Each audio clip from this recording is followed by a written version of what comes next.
love, life, and lessons from the past. Only at Dear Mags FM with DJ Chin. Walang makakapagpahiwalay sa atin. Walang makakasira sa friendship natin, sumpaman. Kahit lalaki pa yan. Yun ang sinabi ng aking best friend. Dear Mags FM, please call me Katya Girl.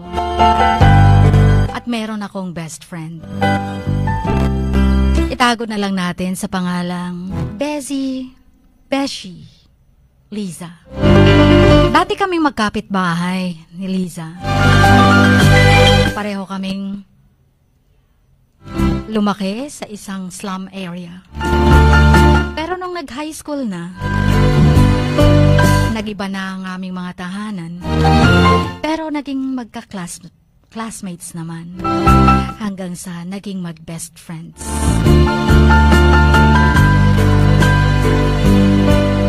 One day noon, sa isang camping namin sa Davao.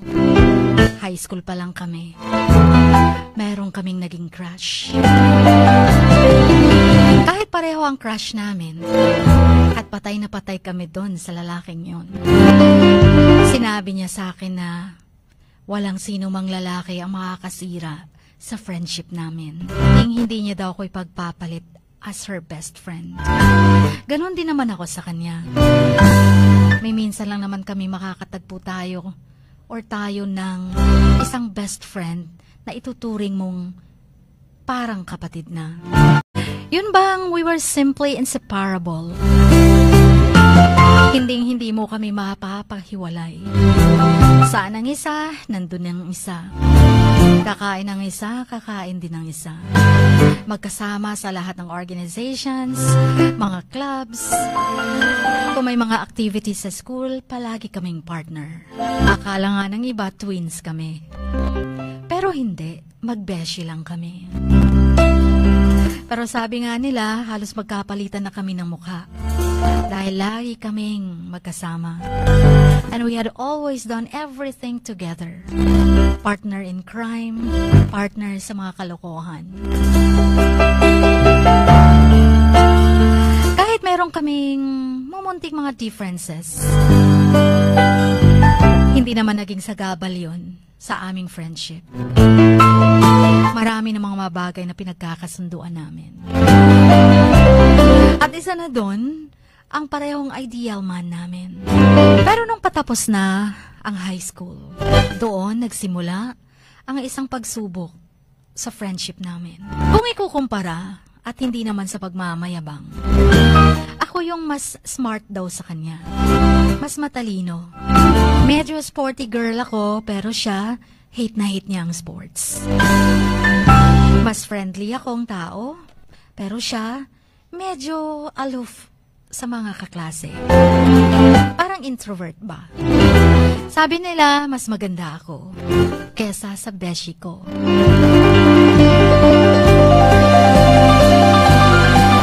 Pero mas payat si Liza sa akin. Mas chubby ako. Maganda din naman sa Liza. Pero sinasabi lang nila, mas maganda daw ako.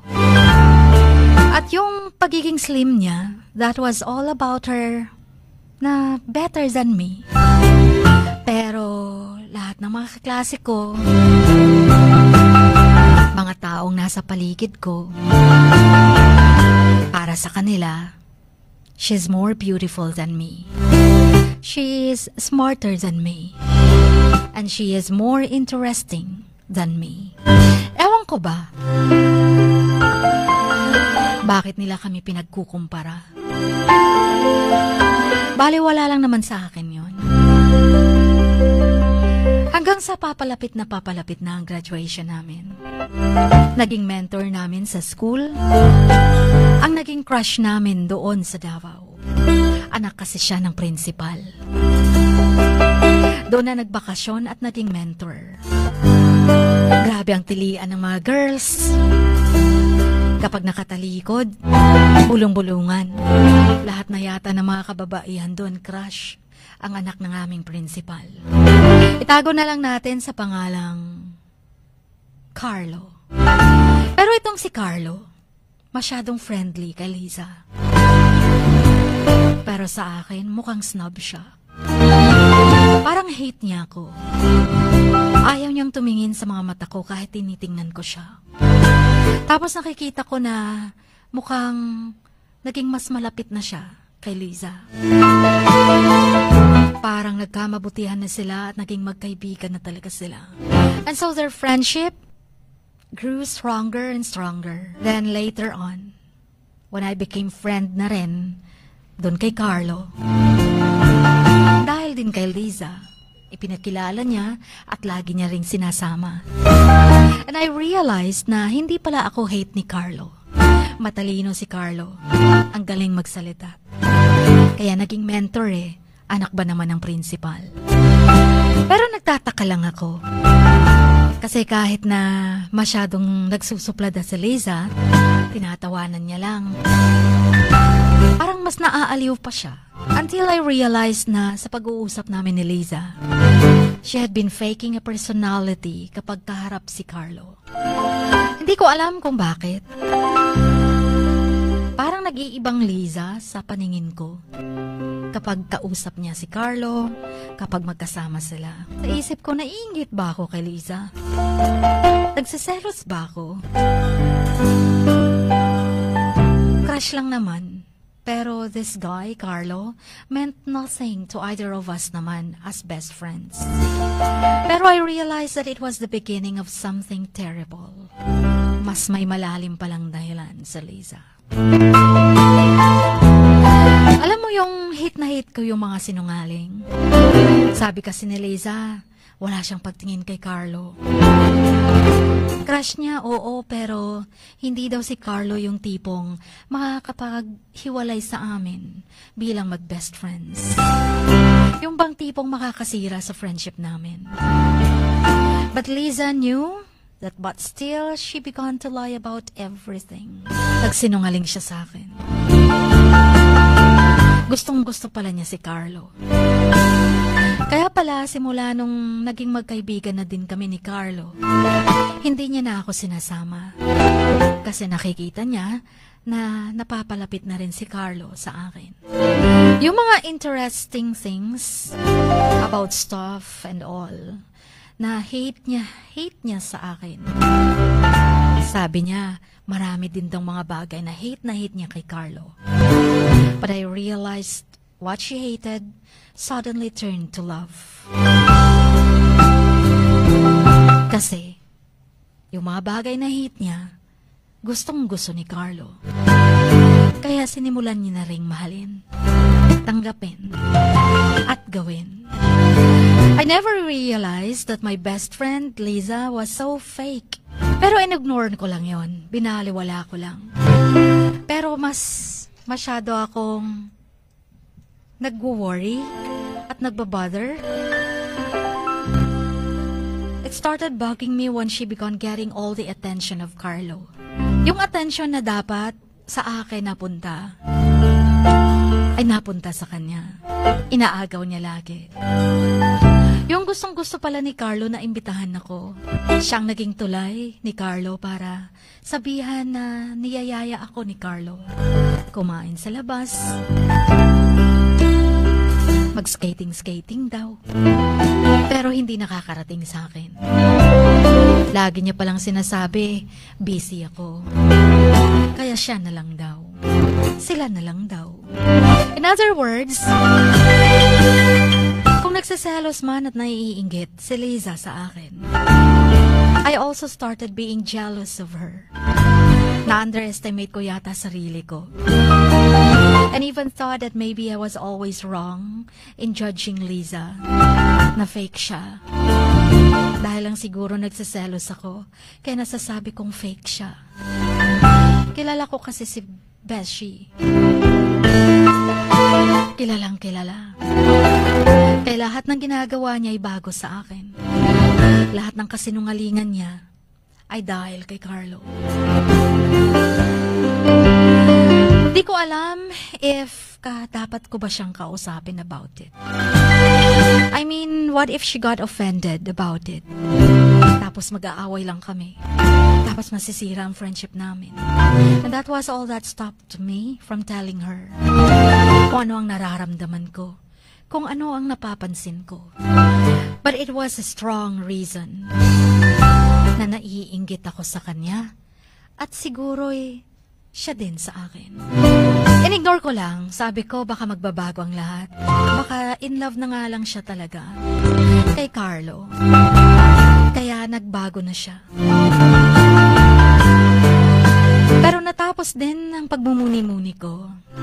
Natapos din ang mga iniisip ko nung finally sinabi niya gustong-gusto niya si Carlo. Mahal niya na daw. One night, nag-sleepover ako sa bahay nila. Inamin niya ang lahat. Gusto niyang maging sila ni Carlo. Tulungan ko daw siya, pero ang hindi niya alam, may nararamdaman na rin ako kay Carlo. Siguro naging fake din akong beshi sa kanya. Sabi ko, since when na gusto mo si Carlo? Simula pa lang daw na nag-mentor sa amin. Gusto ko niya na. Inaamin ko naman na crush ko si Carlo noon pa sa Davao. Pero hanggang crush lang naman yon. Pero nung mas nakilala ko si Carlo, may nararamdaman na nga talaga akong kakaiba. And I also love him. Pero kinat ko na ang topic na yon. I ignored it, saying that pagod na ako, Beshi, tulog na tayo. Pero habang tulog siya, nakatalikod lang ako with open eyes, nag-iisip. Kailangan ko bang sabihin sa Beshi ko na gusto ko din si Carlo? Yes, I responded like that kasi I really had a big crush kay Carlo at love ko na siya. Siya yung tipong gustong-gusto kong makasama. Siya yung tipong gusto kong maging boyfriend. At nakita kong medyo natutuwa naman siyang kasama ako. Pag magkasama kaming tatlo, laging pasulyap-sulyap sa akin si Carlo. Ngumingiti ako ng palihim, ngumingiti din siya. And one day, mas lalong lumukso ang puso ko. Noong isang araw ay kinindatan ako ni Carlo. Halos matunaw ang puso ko noon. Sobra kong blush. But still, I couldn't tell Liza about me liking him. Because I was scared of going through the entire na you will only bring trouble to yourself. Masisira ang friendship namin.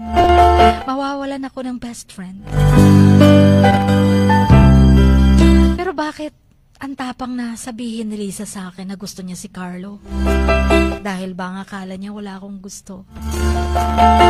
Ako lang ba ang pumipigil sa sarili ko?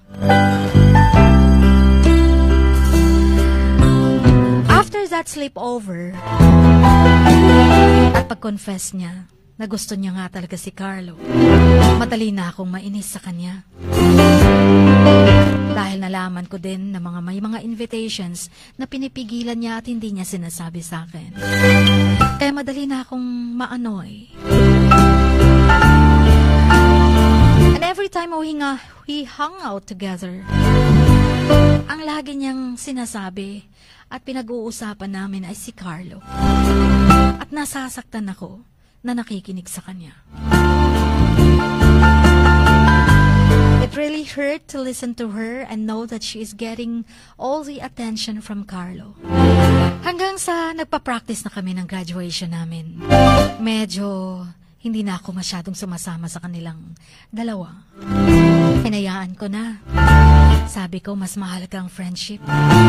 Naalala ko na kailangan maging masaya na lang ako sa best friend ko kung talagang gusto niya si Carlo at kung gusto siya ni Carlo.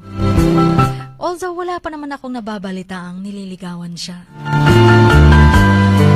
Being jealous of my best friend was one thing, and admitting it out loud to someone was another thing. Nung niyaya ko ni Liza na sumabay sa kanila ni Carlo, medyo na-realize ko na I was in a bad mood. Kasi naman, kapag kasama naman nila ako, laging doon naman din siya dikit. Halos wala ako sa eksena. Halos sila lang ang dalawang magkasama. Laging wala ako sa picture. Parang naging chaperone na lang ako sa kanya. Lisa insisted to tell her what was wrong. Kung ano bang problema ko. May problema ba daw kami? Pero nagkibit-balikat lang ako. Pero kinulit at kulit niya ako. Ano ba daw talagang problema? Bakit hindi na daw ako sumasama sa kanila? Bakit hindi na daw ako nakikipag-usap sa kanya? Nakikipagkwentuhan ng matagal? Sa kakukulit niya, sinabi kong, what if sabihin ko sa'yong gusto ko na din si Carlo? Natulala si Liza. Sabi niya, Beshi, huwag kang magbiro ng ganyan. Huwag talaga. Alam na alam mong mahal ko na si Carlo. Pero huwag naman si Carlo. Bigay mo na lang siya sa akin. Pero sabi ko, nanliligaw na ba si Carlo sa'yo? Kasi if that's the case, ipapaubaya ko siya sa'yo. Walang problema sa akin, Liza. Kaya ko pa namang patayin ang emosyon ko. Pero kung ang love na to ay matutugunan ni Carlo, sorry na lang din. Sana'y maging masaya ka din sa akin. Kung ganun din sa'yo at manliligaw, magiging masaya ako sa'yo. Pero parang nag-iba ang mood niya. Nag-iba ang facial expression niya. That was when I realized that it wasn't going to end up well sa aming dalawa. Hanggang dumating ang isang araw na nagkaroon ng meeting sa classroom at in-announce na ang graduation ball. Maghanap na daw ng partner. Pwedeng outsider, pwedeng dalhin ng boyfriend, pwedeng dalhin ng tatay or brother bilang partner. Pero after isang oras lang ng meeting na yon, lumapit sa akin si Carlo. He was asking me to his graduation ball date. Ha, sabi ko, ako? Hindi si Liza? Isn't he supposed to ask my best friend? Hindi dapat ako, diba? Yun ang sabi ko. Pero parang natulala pa rin ako and I couldn't speak. Andun pala si Liza nakikinig sa amin. Nakita niya at narinig niya na Carlo was asking me to be his partner. Doon ko na nakita ang totoong kulay ni Liza. Wala akong kasalanan dahil si Carlo naman ang nag-imbita, pero ako ang sinampal niya. Kulang na lang sa bunutan niya ako kung hindi siguro sa classroom yun. Pinagsasampal niya na ako ng ilang beses. Ginusto ko ba na sa akin may gusto si Carlo at hindi sa kanya? Nagtapos ang graduation namin. Ang graduation ball na. Gumraduate kami na hindi magkasama ni Liza. Ang dami naming plans after graduation. Magpa-picture ng dalawa, kasama ang mga magulang namin. Pero sa lahat ng pictures, mag-isa kami. Hindi kami magkasama. Nasaan na ba ang best friend ko? Umiiwas na. She hated me so much to the point na pinagchichismisan niya na ako sa iba. Nakesyo ako daw lumapit kay Carlo para maging partner niya. Alam na alam naman ng lahat kung paano nag-propose sa akin si Carlo. At ako ang gusto niyang makasama. So came the graduation ball.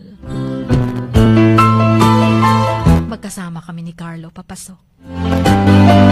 All eyes.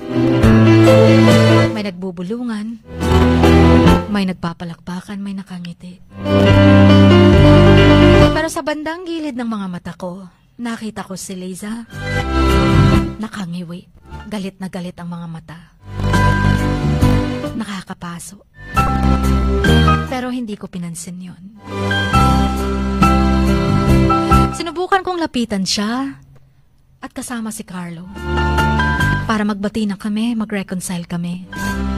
Pero iniwan niya ako. Pinatawad ko na si Liza sa kanyang pagsampal sa akin. Pero parang hindi niya pa rin ako mapapatawad sa pagiging partner ko kay Carlo.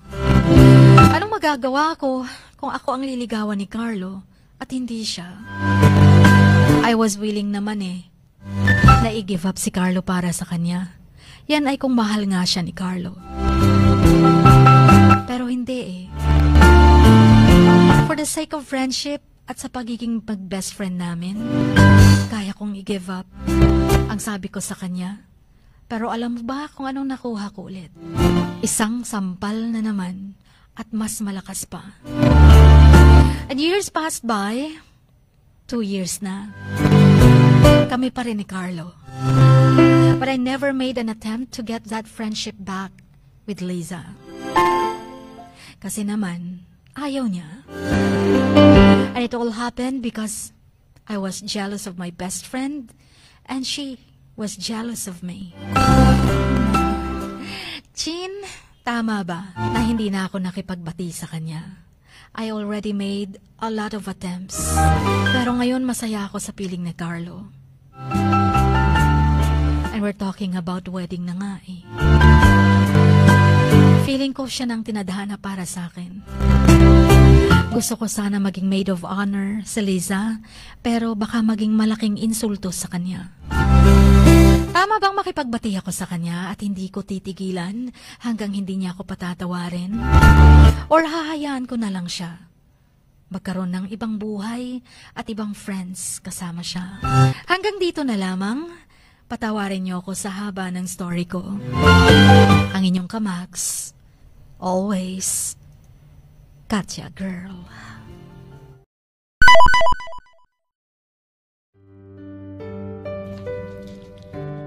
Sa bawat pagluha mo, may nakatagong kwento. Sa bawat ngiti mo, may gustong sabihin ng puso mo. At sa likod ng iyong halakak at maging sa pagkabiko mo, may mensaheng nakabalot sa iyong pagkatao. At ang tanging nais mo lamang ay mapakinggan ang mga ito ng buong mundo. Dear Max FM with DJ Chini. Life has got all those twists and turns. Stand up for what you believe in. What lies behind you and what lies in front of you pales in comparison to what lies inside of you.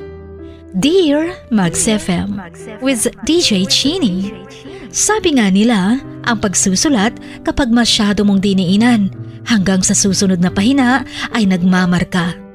Katulad ng pagmamahal, kapag masyado mong ibinigay ang lahat, yung sakit na gawa ng nakaraan, dala pa rin hanggang kasalukuyan.